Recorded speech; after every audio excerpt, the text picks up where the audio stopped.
अधिक मास का महीना चल रहा है, पुरुषोत्तम मास चल रहा है, मलमास चल रहा है। आज स्कंद षष्ठी है, तो आज के ही दिन, स्कंद षष्ठी के ही दिन एक बेलपत्र, एक दुर्वा, एक श्वेत पुष्प, सफेद फूल, स्कंद भगवान का जो स्थान है, स्कंद भगवान का जो स्थान है, उस स्थान पर एक बेलपत्र, एक दुर्वा, एक श्वेत पुष्प चढ़ाकर जल की धार को स्कंद बाबा पे समर्पित करते हुए शिवलिंग पर अगर समर्पित किया जाता है तो कितना भी, चाहे परिवार में विवाद चल रहा हो, चाहे परिवार में विवाद चल रहा हो, चाहे रिश्तेदारों में विवाद चल रहा हो, चाहे आपस में विवाद चल रहा हो, स्कंद षष्ठी के दिन अगर जल स्कंद भगवान का नाम लेकर समर्पित किया जाता है आज के दिन, तो परिवार में वापिस प्रेम बढ़ जाता है और परिवार टूटने से बच जाता है। इतना नियम स्कंद षष्ठी का, इतना क्रम शिव महापुराण के अंतर्गत है। आप सभी बड़े धनभागी हैं, बड़े किस्मत वाले हैं और बड़े भाग्यशाली हैं।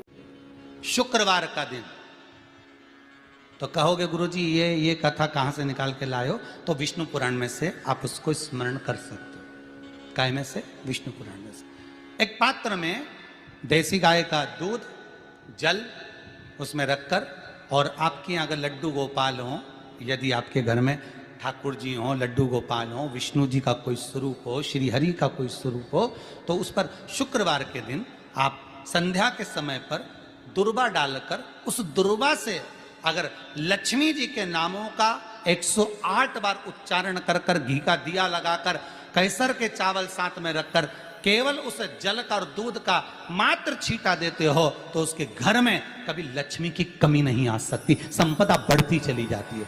108 बार लक्ष्मी के नाम का मात्र उच्चारण कर लेने पर, भगवान विष्णु के चरणारविंद पर, भगवान विष्णु के चरणों पर केवल उस दुर्वा का, जल का, दूध का सींचन कर देने से भी लक्ष्मी की वृद्धि होती है, लक्ष्मी देती है, दुर्वा बढ़ती है। और दुर्वा का एक बहुत सुंदर गुण है महाराज, बहुत सुंदर गुण है दुर्वा का। जहां पर उसके भीतर गांठ आती है ना, वहां से 2 रास्ते बना देती है। बोलो बनाती कि नहीं बनाती? कभी दुर्वा देखी होगी आपने। जहां गांठ आई वहां 2 रास्ते बनाएगी, फिर गांठ आई, फिर 2 रास्ते बनाएगी, फिर गांठ आई, फिर 2 रास्ते बनाएगी। दुर्वा का क्रम ऐसा है कि हम भगवान को दुर्वा क्यों देते हैं? उसका कारण यह है कि मान लो, हे परमात्मा, हे शंभु, हे गणेश, हे प्रभु नारायण, अगर मान लो मेरा एक रास्ता चलते चलते गांठ पड़ जाए, एक रास्ता मेरा बंद हो जाए, तो वहां से मेरे दूसरे रास्ते खोल देना। इसलिए दुर्वा भगवान को समर्पित करी जाती है। दुर्वा को समर्पित करने का क्रम ही यही है कि मेरे मार्ग खुल जाए, मेरी राह खुल जाए, मेरा मार्ग चारों तरफ खुलता चले। दुर्वा नीचे की ओर चलते चलते मार्ग खोलती चली जाती है।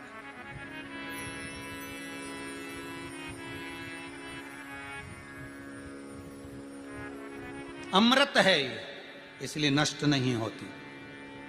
तोड़ के रख लेना, प्रैक्टिकल करके जरूर देखना, सियोर वाला महाराज कहीं झूठ तो नहीं बोल रही है। तोड़ कर रखो दुर्वा को, बोरी में भर कर रखो। 4 साल, 6 महीने, 8 महीने बाद सूख जाए, बेकार हो जाए, उसके बाद भी उसको खेत में, बगीचे में कहीं ले जाकर पटक देना, 8-15 दिन पानी देना, देखो फिर वापस वही हरि की हरि होना, वही कहीं ना कहीं से स्फुटित होते, फिर आगे बढ़ना चालू कर देगी। उसका तत्व है अमृत, वो अमर है, मरती नहीं, फिर चालू हो जाती। शिव कहते हैं यही अमरता है, यही अमरता है कि दुख आया तो मरने की नहीं सोचना है। तकलीफ आई, कष्ट आया, रोग आया, बीमारी आई, थोड़ा सा तकलीफ आ गई, थोड़ी बीमारी आ गई, थोड़ा दुख आ गया, तो ये मत सोचना मैं मरना है। नहीं नहीं नहीं, अभी तो और जीना है। तो किस लिए जीना है? कोई कहेगा इसको कहीं आसक्तियां होंगी, घर की, परिवार की, कुटुंब की, कबीले की, इसलिए जीना चाहती है, इसलिए जीना चाहता। नहीं, आसक्ति एक रखना कि मैं जीना इसलिए चाहता हूं, मैं और जीना चाहती हूं, इसलिए चाहती हूं कि अब मैं भगवान का भजन करना चाहती हूं। अभी तक मैंने परिवार, कुटुंब, कबीले, संसार के लिए करा, अब जितनी जिंदगी दी उस मालिक ने, अब मैं उसका भजन करूं। दुर्वा भगवान विष्णु को चढ़े, दुर्वा गणेश जी को चढ़े, दुर्वा शिव जी को चढ़े, दुर्वा ब्रह्मा को चढ़े, दुर्वा इंद्र को चढ़े, दुर्वा पितरों को चढ़े। कितना सुंदर कहा है। जिसके घर में पितृदोष प्रबल होता है, बहुत प्रबल पितृदोष है, तो उसके घर के जहां पानी का मटका रखा था, पितृदोष मालूम है ना, पितृदोष का लक्षण क्या होता है? 1 रुपए कमाओ, 1.25 रुपए खर्च हो, समझ लेना पितृदोष है। रात्रि को सो गए तुम, बड़े नींद आ गई तुमको, बहुत प्रेम से सो गए, सोने के 1.5 घंटे या 2 घंटे बाद तुम्हारी नींद खुल जाए और कम से कम आधे घंटे तक तुमको भूख लग रही हो, समझ लेना पितृदोष है। सोकर उठने के बाद में जैसे ही 1-2 घंटे की नींद हो गई और अचानक नींद खुल गई और तुम्हें भूख लग रही है, भूख लग रही है, प्यास लग रही है बहुत तेज, अभी सोए हो, 1.5 घंटा ही हुआ, 2 घंटा ही हुआ, भूख लगने लगी, बहुत तेज भूख लग रही है, समझ लेना पितृदोष। पितृ भूखे हैं, भोजन की याचना कर रहे हैं, भोजन की याचना। सोने के बाद तत्काल नींद खुले 2 घंटे के बाद, भूख लगे, उसका भी एक समय बताया है महाराज ब्रह्मवर्ता पुराण के अंतर्गत कि रात्रि को सोने के बाद में 1 घंटे की नींद हो जाए और उसके बाद में 2 घंटे के अंदर वापिस नींद खुल जाए और भूख लगने लगे तो समझ लो पितृ भूखे हैं, भोजन मांग रहे, अन्न मांग रहे, पितृदोष है।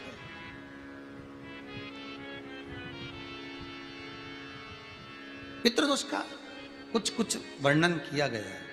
घर में एक पात्र के चक्कर में, एक बेडशीट के चक्कर में, एक सामान के चक्कर में विवाद हो रहा है तो समझ लो पितृदोष है।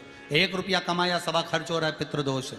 घर में एक बीमार, दूसरा फिर बीमार हो गया, तीसरा फिर बीमार हो गया, एक ठीक हुआ, एक बीमार हुआ, पितृदोष है। पितृदोष का भाव, तो उसके लिए करना क्या है? शिव महापुराण की कथा कहती है सुंदर, गणेश जी का चरित्र वर्णन करता है स्कंद पुराण कहती है, विष्णु पुराण कहती है कि दुर्वा 21 दुर्वा की गांठ बनाकर, 7 गांठ 21 दुर्वा की बनाकर, जो अपने पितरों का मटका, मटका मतलब परिंडा, हंडा, जो भी पानी का भरते हो, उसके नजदीक में मात्र एक कटोरी में चावल रखकर उसमें अगर दुर्वा रख देता है तो मात्र 5 या 7 दिन में पितृदोष समाप्त होना प्रारंभ हो जाता है। उसके घर में लक्ष्मी की वृद्धि होने लगती है, सुख शांति अपने आप आने लगती है, उसका क्लेश समाप्त हो जाता है। दुर्वा में वो गुण है जो पितृ भी उसका भाग अमृत तत्व प्राप्त करना चाहता,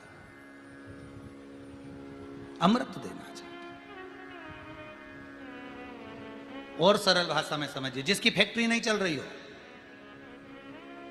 फैक्ट्री में बार बार कुछ तकलीफ आ रही हो, गाड़ियां नहीं चल रही हो, 4 व्हीलर गाड़ियां ले रखी हैं, कभी ट्रक गड़बड़ हो रहा है, कभी ट्रक में ये हो रहा है, कभी गाड़ी में ये हो रहा है, कभी बस में ये हो रहा है, बस एक काम करना है, दुर्वा का थोड़ा सा भाग लेकर पानी के लोटे में उसको डालकर 5 अक्षत के दाने उसको पटक कर उस गाड़ी के अंदर उस कलश को रख दो, बस आधे घंटे के लिए, और उस पानी को चक्के के चारों तरफ डालते डालते जाइए दुर्वा के साथ में, तकलीफ नहीं देगा। फैक्ट्री का भी यही प्रमाण है। दुर्वा में वो अमृत तत्व छुपा है जिसका सुख आनंद दे जाता है, आनंद। शिव पुराण कह रही है महाराज, दुर्वा का एक नाम और है, उसका नाम है अमृत जन्मा। क्या नाम है? अमृत जन्मा, दुर्वा का एक नाम और है। मारवाड़ी लोग इसको ध्रुवी बोलते हैं, ध्रुव बोलते हैं। दुर्वा का वो सुख, शंकर भगवान गौ माता दूध की धार लगाती है, इसलिए दुर्वा का दूध से बड़ा मिलन है, बड़ा आनंद है, बड़ा आनंद, बड़ा सुख है। कोई भी ग्रह अनुकूल नहीं है, सब बेकार चल रहे हो, सब प्रतिकूल चल रहे हो, दूध के पात्र में दुर्वा डाल लो, पीपल के वृक्ष के नीचे चढ़ा कर आओ, राहु केतु शुक्र शनि जो भी गड़बड़ है सब सुधरना चालू हो जाता है। दुर्वा का वो सुख। जिस नदी में स्नान करो, तीर्थ में जाकर, उस नदी के पास में कोई बगीचा लगा हो, वहां की दुर्वा को तोड़कर स्नान करते समय नदी में मात्र विसर्जन कर देने पर पितरों को पिंड पहुंच जाता है।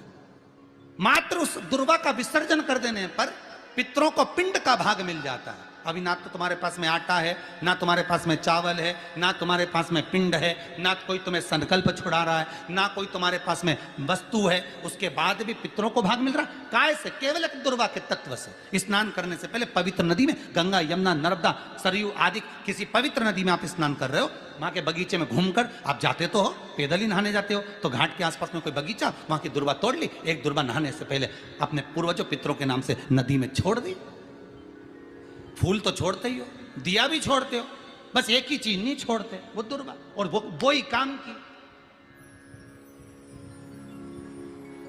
वही काम की। तुम कुछ छोड़ो ना छोड़ो, एक दुर्वा का भाग छोड़ दिया, वो पितरों के लिए सुख प्रदान करने वाला। शिव पुराण कह रही है महाराज, देवताओं को अमृत कितनी बार मिला? एक बार। दुर्वा को अमृत कितनी बार मिला?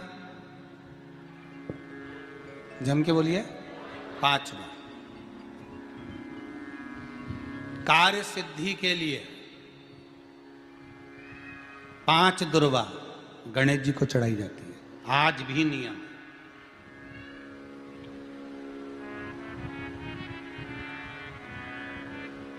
कभी आपको मौका मिला हो और आपने रावण संहिता पढ़ी हो? कौन सी संहिता? रावण संहिता। क्योंकि रावण शिव का उपासक था, भजन करने वाला था। शिव तांडव स्तोत्र आज भी लोग रावण का एक आनंद में पढ़ते। तो शिव का उपासक है रावण, शंकर का उपासक, विद्वान भी था, ज्ञानवान भी था। वो तो देवता के हाथ से मरना था उसको, इसलिए उसने मांगा ही यही था, जो मांगा वो मिला। तो रावण संहिता अगर किसी ने पढ़ी हो तो उसको मालूम होगा, रावण संहिता में 4 तरह के तिलक का महत्व बताया। कितने तिलक? 4। उन 4 तिलक में सर्वश्रेष्ठ तिलक रावण बताता है। एक तिलक सर्वश्रेष्ठ है, वो है दुर्वा। जो दुर्वा होती है, उस दुर्वा को जलाकर उसकी भस्म तैयार कर कर उसमें गाय का, श्वेत गाय, कौन सी गाय? सफेद। उस गाय के शरीर पर कोई दाग ना, उसके शरीर पर पूर्ण तरह से श्वेत हो, ना लाल उसमें कोई धब्बा हो, ना काला धब्बा हो, ना कोई कलर हो, बस केवल श्वेत। रावण संहिता में 4 तरह के तिलक का प्रमाण दिया, तो एक तिलक रावण संहिता में वर्णन आया। एक तिलक का जो व्याख्यान वर्णन किया गया, उसमें दुर्वा को जलाकर, राख कर कर, भस्म बनाकर, उसमें गाय का घी, देसी गाय का घी मिलाकर, और उसका बिंदी, उसका तिलक मस्तक पर लगाकर या नैनों में सुरमा लगाकर जो व्यक्ति जिस किसी से मिले वो उसका हो जाता है। उस दुर्वा में इतना प्रबलता आ जाती है, अमृत तत्व जुड़ा हुआ है दुर्वा के। रावण संहिता में 4 तिलक बताएं, उसमें से सबसे 4 तिलक में अलग अलग, एक बेलपत्री की जड़ का तिलक है, एक आंकड़े की जड़ का तिलक है। रावण संहिता में 4 तिलकों का वर्णन है, उसमें मुख्य है सबसे ज्यादा।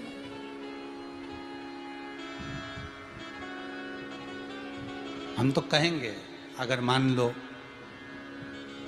वैसे तो नौकरी करने जाओ, सर्विस करने जाओ तो आंख में काजल लगा कर जा नहीं सकते, नहीं तो लोग ही कह देंगे कहाँ से आया है। मालूम पड़े तुम नौकरी के लिए इंटरव्यू देने जाओ और आंखों में काजल लगा के चले जाओ, तो फिर भी एक प्रयास करना, फिर भी एक प्रयास करना, उस दुर्वा का जो काजल बनाओ, मूछे हो, दाढ़ी हो, कहीं कहीं पर भी उसकी एक बिंदी लगाकर चले जाओ, वो असर करेगी और आपको वो जॉब मिल ही जाएगा, ये पक्का है। उसमें आकर्षण होता, दुर्वा आकर्षण का केंद्र करती है। आपको कभी आपके नयनों में दर्द हो रहा हो, जलन हो रही हो, तो आप दुर्वा, हरी भरी जहां दुर्वा हो वहां थोड़ी देर चलने का प्रयास करिएगा, आपके नेत्रों का विकार समाप्त हो जाएगा। दुर्वा में वो एक सुख है, वो अमृत छुपा हुआ, और एक बार का अमृत नहीं, 5 बार का अमृत दुर्वा के अंतर्गत।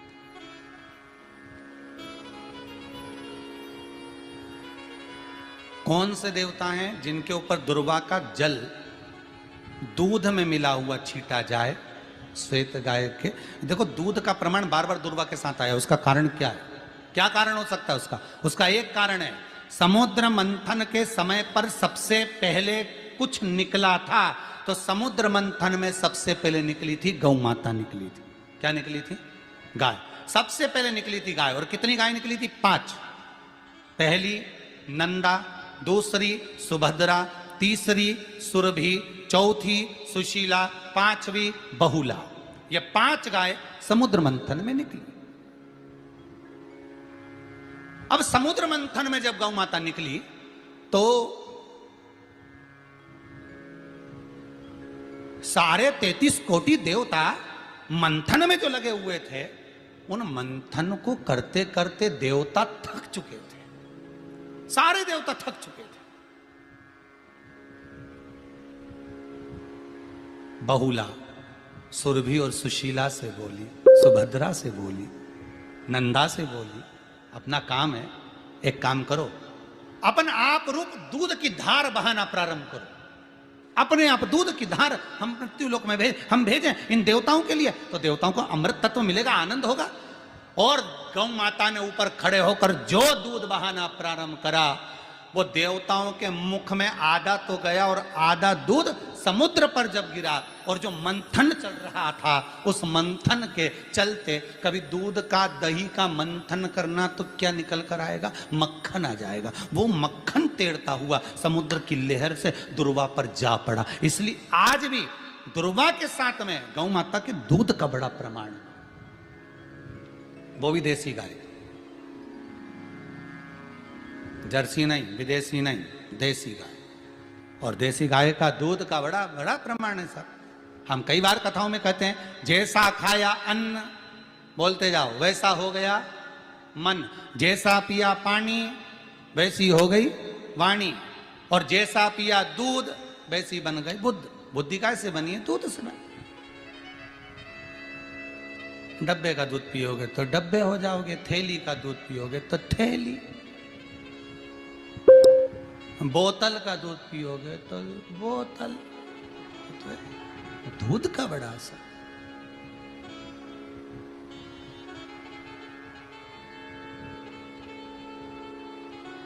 गौ माता के दूध का पान। कहा एक पात्र में जल और दूध ले लीजिए, शुक्रवार का दिन। तो कहोगे गुरुजी ये कथा कहां से निकाल के लाए हो? तो विष्णु पुराण में से आप उसको स्मरण कर सकते हो। काय में से? विष्णु पुराण में से। एक पात्र में देसी गाय का दूध, जल उसमें रखकर, और आपके यहाँ अगर लड्डू गोपाल हो, यदि आपके घर में ठाकुर जी हो, लड्डू गोपाल हो, विष्णु जी का कोई स्वरूप हो, श्री हरि का कोई स्वरूप हो, तो उस पर शुक्रवार के दिन आप संध्या के समय पर दुर्वा डालकर, उस दुर्वा से अगर लक्ष्मी जी के नामों का 108 बार उच्चारण कर कर, घी का दिया लगाकर, कैसर के चावल साथ में रखकर, केवल उस जल का और दूध का मात्र छींटा देते हो, तो उसके घर में कभी लक्ष्मी की कमी नहीं आ सकती, संपदा बढ़ती चली जाती है। 108 बार लक्ष्मी के नाम का मात्र उच्चारण कर लेने पर, भगवान विष्णु के चरणारविंद पर, भगवान विष्णु के चरणों पर केवल उस दुर्वा का, जल का, दूध का सिंचन कर देने से भी लक्ष्मी की वृद्धि होती है। जैसे व्यक्ति का कोई काम नहीं हो रहा हो, बहुत दिन से लगे, बहुत समय से लगे, ये काम हो ही नहीं रहा, तो शंकर जी का नाम को उल्टा कर कर जपना चालू कर दो। नमः शिवाय ओम। आपको लगे कि आपके घर में शांति बिल्कुल नहीं है, क्लेश बहुत ज्यादा है, बहुत ज्यादा तकलीफ, हमारे घर में कुछ न कुछ जरा सी बात पर विवाद होता ही है, तो प्रयास करिएगा कि आप काली तिल थोड़ी सी, एक काली मिर्ची और 7 लौंग, क्या क्या तिल चीजें हैं? काली तिल, काली मिर्ची, 7 लौंग, केवल ये हथेली में रखकर अपना नाम और गोत्र बोलकर अपने दरवाजे से बाहर निकलकर किसी भी शंकर के मंदिर को समर्पित करिए। शिव पे नहीं चढ़ाने दें तो शंकर की चौखट पर रखें। महाराज घर में कभी क्लेश नहीं होगा, बिल्कुल शांति। और शुक्रवार के दिन माता लक्ष्मी के लिए अग्नि में आहुति दीजिए। महाराज शाम के समय पर सूर्यास्त के पहले शिव महापुराण की कथा कहती है, अग्नि पुराण कहती है, नर्मदा पुराण कहती है, लिंग पुराण कहती है कि बेलपत्री के वृक्ष के नीचे, नीचे तो नीचे वो भी जाने तो यहां तक वर्णन किया शिव महापुराण में तो कि बेलपत्री का जो फल होता है ना, बेल फल जो होता है, कहते हैं अगर किसी व्यक्ति के यहाँ लक्ष्मी की कमी होती है, संपदा की कमी होती है, जिसके यहाँ पैसा नहीं आता, धन नहीं आता, तो बेल का जो फल होता है, बेलपत्री का जो फल होता है, उस फल के गूदे को, बेलपत्री के फल का गुर्दा निकाल लो, सुखा लो, गाय के घी में उसको डुबो लो और शुक्रवार के दिन माता लक्ष्मी के लिए अग्नि में आहुति दीजिए। महाराज, शाम के समय पर सूर्यास्त के पहले ये जो आहुतियां हम बेले के गुर्दे के फल की गाय के घी में डुबोकर माता लक्ष्मी और भगवान विष्णु के नाम से देते हैं, महाराज 2 या 3 शुक्रवार करोगे, लक्ष्मी की कभी कमी नहीं आती, संपदा बढ़ती है। एक प्रयोग और कर कर देखना, कभी अगर मौका मिले आपको तो प्रयोग कर कर देखिए। लिंग पुराण के अंदर लिखा हुआ है, शिव पुराण में, लिंग पुराण में और स्कंद पुराण में कहा गया है कि अगर किसी ने बेले के फल को, बेले के फल का अगर थोड़ा सा भी गुर्दा पाया है, बेले के फल को खाया हो या बेल का रस पिया हो या बेल के फल का जूस पिया हो, अगर वो व्यक्ति का अनायास किसी कारणवश प्राण भी छूट गए हो, तो शिव महापुराण की कथा कहती है कि 27 दिन तक वो बेल के फल का रस उसके नस नस में रहता है, तो उस व्यक्ति को यम नहीं छूते, वो कैलाश पर निवास करता है। मर भी जाता है तो अधोगति में नहीं पड़ता, नरक नहीं भोगता, वो बैकुंठ पद का कामी हो, बैकुंठ का निवासी।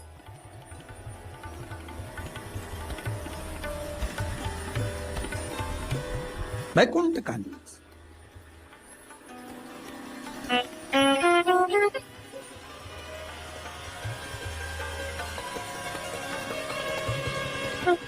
ये जो शिव जी को चढ़ती बेलपत्री हुई, शमी पत्र हुआ, मदार का पुष्प, आंकड़े का जो पुष्प हुआ, ये सब साधारण नहीं है। साथ शंकर का एक एक गुण तत्व ग्रहण करने वाले, शंकर का अनुमोदन करने वाले, शिव को एक एक वस्तु जो चढ़ने वाली साधारण नहीं।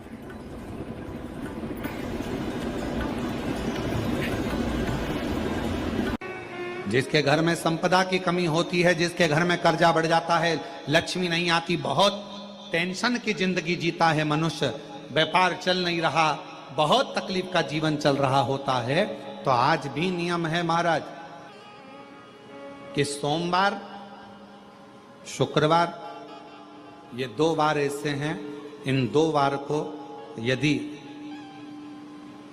कटोरी में थोड़ा सा शहद रखकर, मधु रखकर, यदि लक्ष्मी जी का स्मरण किया जाए और माता लक्ष्मी जी का स्मरण कर कर एक लाल पुष्प उस कटोरी के सम्मुख में माता लक्ष्मी का नाम लेकर रखा जाए और बाद में वही शहद, वही मधु और वही पुष्प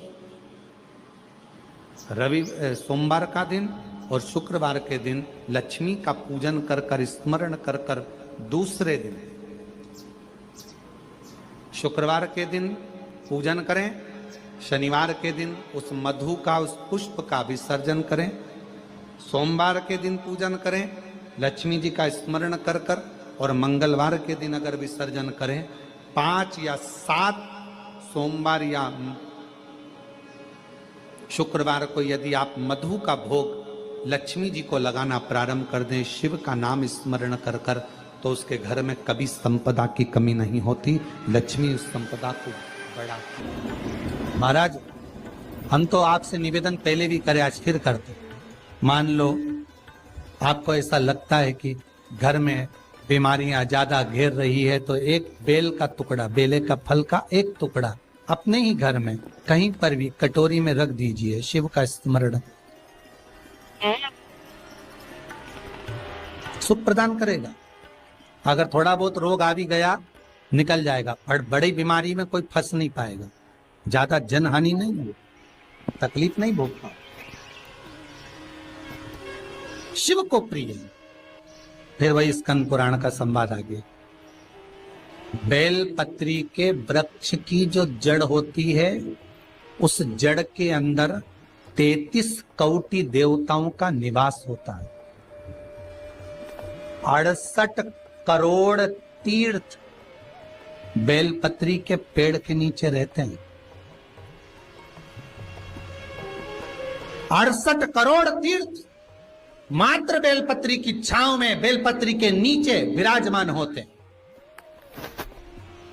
अगर आपके मन में कभी कभी भाव उत्पन्न हो जाए ना कि मेरे को कहीं तीर्थ करने जाना है और अभी मौका नहीं मिल रहा, तीर्थ जाने का, अभी तो लॉकडाउन चल रहा है और अभी सब दूर बीमारी फैली हुई है, कहीं नहीं जा सकते, तो जब लॉकडाउन हट जाए, बीमारी समाप्त हो जाए और तीर्थ जाने का मन करे तो किसी बेलपत्री के पेड़ के नीचे 5 मिनट जाकर बैठ जाए।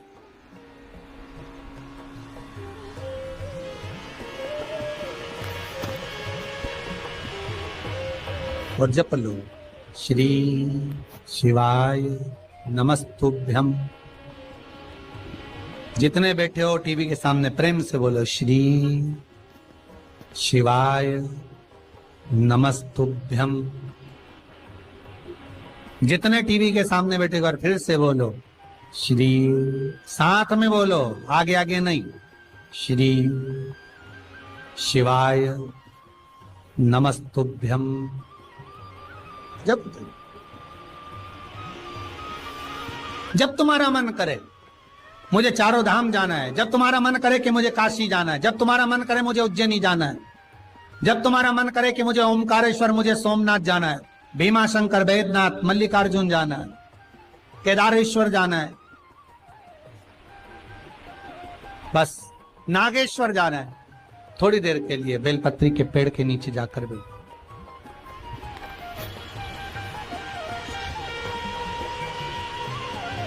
अड़सठ 68,000 तीर्थ सब बेलपत्री के वृक्ष के नीचे विराजे।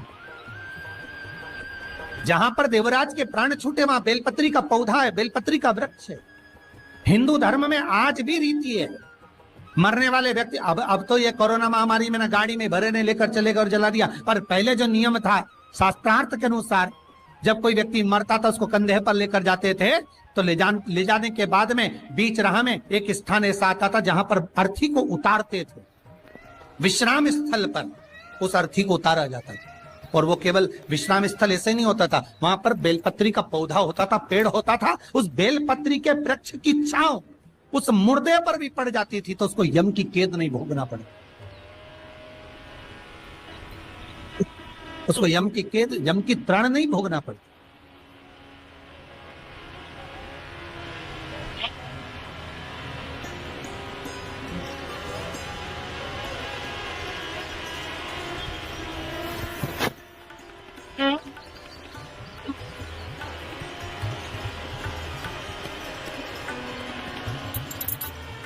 इसलिए उस बेलपत्री के पौधे के नीचे उसको विश्राम दिया जाता है।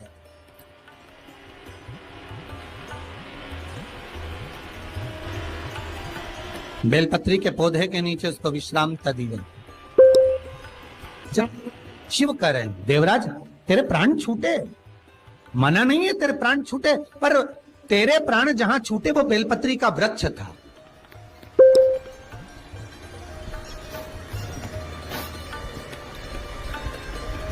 और अब तुझे यहां नहीं रहना है, अब तुझे कैलाश पर रहना है। तो कैलाश पर क्यों? शंकर भगवान बोलते हैं ये मृत्यु लोक जो है ना, पृथ्वी, ये भूमि जो है ना, ये मेरी निवास स्थली है, ये मेरा घर है। इसलिए शंकर भगवान ने, भगवान विष्णु ने जब कहा था, भगवान विष्णु जब शंकर भगवान से बोले कि मैं आपसे मिलने आना चाहता हूं, तब शंकर भगवान बोले आ जाओ।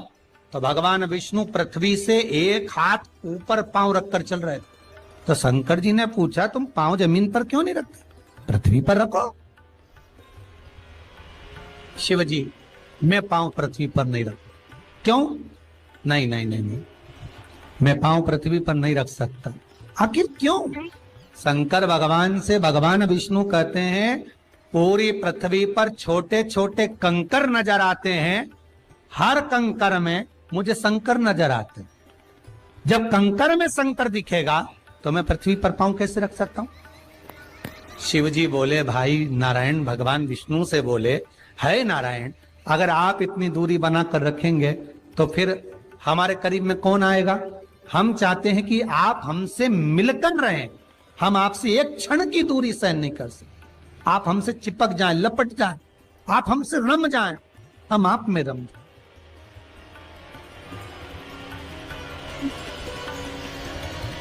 कुछ ऐसा कर दो, शंकर जी कह रहे हैं नारायण कुछ ऐसा कर दो कि शंकर नारायण से दूर नहीं रहे, नारायण शंकर से दूर नहीं रहे, ऐसा कुछ कर दिया जाए।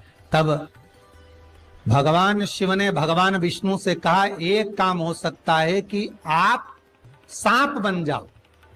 भगवान विष्णु ने पूछा, मैं सांप बन जाऊं? क्यों? शंकर भगवान कहते हैं, सांप बन जाओगे तो मैं गले में रात आपको डालकर रखूंगा, आप मुझसे चिपके रहोगे, मैं आपसे चिपका रहूंगा, आप मुझसे लगे रहेंगे, मैं आपसे लगा रहूंगा, दूरी नहीं रहेगी एक क्षण की भी।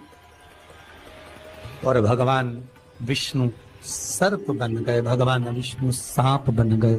सांप बने भगवान शंकर ने, भगवान विष्णु जब सर्प बने और सर्प बनकर भगवान शंकर ने अपने गले में भगवान विष्णु को धारण कर लिया। आज भी शंकर भगवान के गले में जो सांप पड़ा हुआ है वो सांप केवल सर्प नहीं है, वो भगवान विष्णु का ही एक अवतार।